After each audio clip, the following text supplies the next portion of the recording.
तिमीलाई बाछा गरे फर्किन्छु चाँडै, तर परदेशको बाटो लामो र साँघुरो भएछ। फोनमा तिम्रो आवाज सुन्दा मुटु रोएर भन्छ, ए लाउरे तिम्रो बिना यो मन त एक्लो भएछ।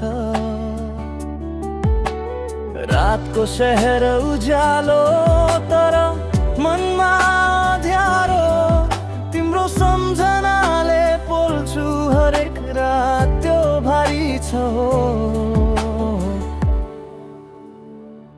म त नेपालीलाई